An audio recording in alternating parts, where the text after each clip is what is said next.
Microsoft always does something to kind of screw up when they're actually starting to turn things around. Xbox, without a doubt, doing some wonderful things, but then they go and kind of maybe do a little something questionable. And I feel like, at the end of the day, this isn't something that they should probably announce right now. Anyway, I feel like they've got a lot of things going for them. The Xbox is selling well. They've got a big slate of games coming out next year. And it just seems like things are going better and better for them. But then something like this happens, and you sort of scratch your head a bit, and you go, well, they have some of the worst timing in the history of any business that I've ever seen in my life. It's just unbelievable at this point. It's just crazy to think. But I do want to get into it because I think it's going to be a great video, and I am very appreciative of each and every one of you. What's up, everybody? Crap Gamer here with Crap Gamer Reviews, back with another video. Thank you so much for checking it out.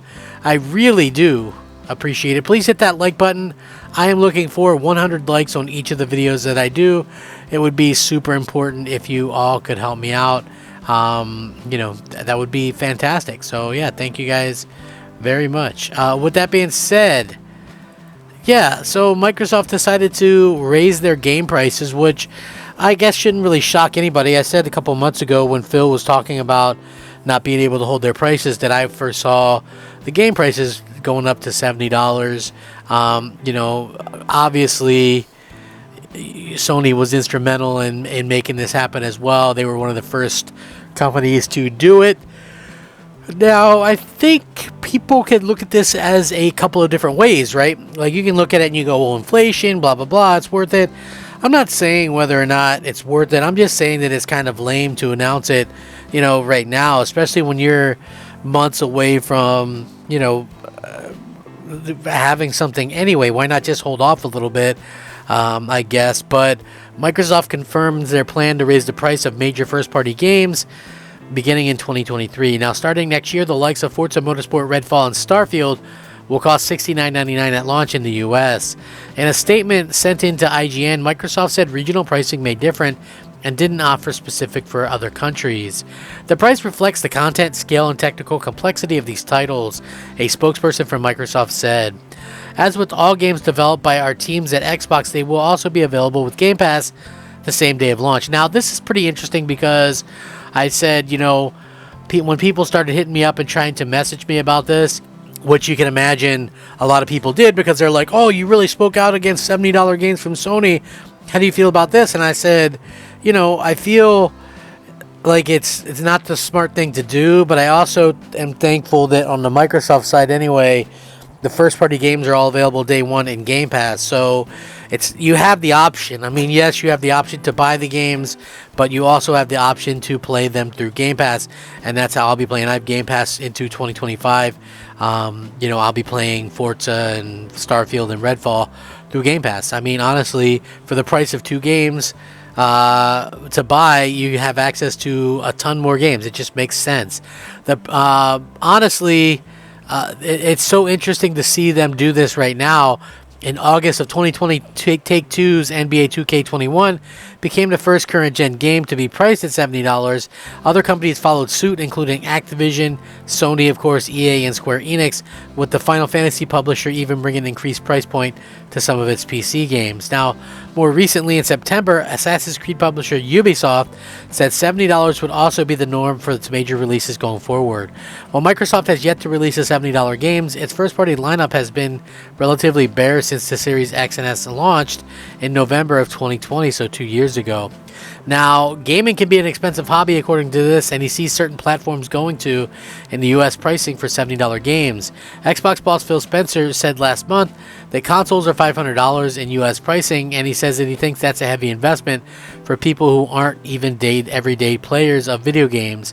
Kind of the more casual players or a family, that's balancing many things. However, last month, Microsoft's head of gaming also suggested that Xbox consoles and/or subscriptions and games may increase in price in the future. He said, I think at some point we'll have to raise prices on certain things, but going into the holiday, we thought it was important to maintain the prices, according to Phil. He also added, we've held on our price of console, we've held on price of games, and our subscription, and I don't think we'll be able to do that forever. I do think at some point we have to raise some prices certain things. So again, not totally unexpected. Like I said, I think Sony kind of paved the way for this, and it was only a matter of time. No matter how you look at things, but I do have to say, like I said earlier, I'm thankful that Microsoft has, the option anyway. Like, because if you look at Sony, there is no option. It's like you pay $70 for their games, or you don't play the games. Like, it just is what it is. Now Microsoft obviously will have to, will have the ability to sort of play games either through, Game Pass, which I think is probably the smartest option. But again, it really just kind of comes down to what gamers want. And gamers are going to always want different things. For me personally, like I said, it's not that I'm cheaping out or anything like that, but they obviously want you to subscribe to Game Pass to play their games, and that's what I do.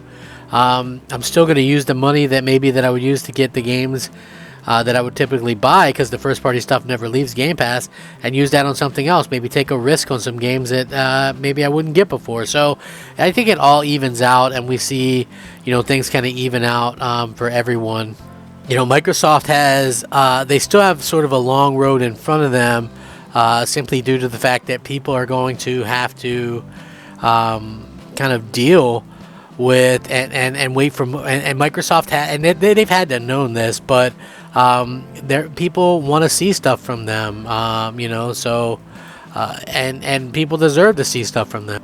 Microsoft has worked hard to kind of get back in gamers' favors a little bit, and I feel like obviously this is something that people are going to have to kind of forgive and forget or move on, like at some particular point, like I did. Like I definitely moved on and was like, listen, I could sit there and hate on PlayStation, or Xbox nonstop, but at the end of the day, that wasn't really going to get me anywhere. I think it really kind of comes down to, what these companies are going to kind of offer in a long-term situation. So, obviously with the Activision deal about to go through, all the stuff that Microsoft's offering, they definitely have done some amazing things, and I think it makes sense for them to continue to offer so many different,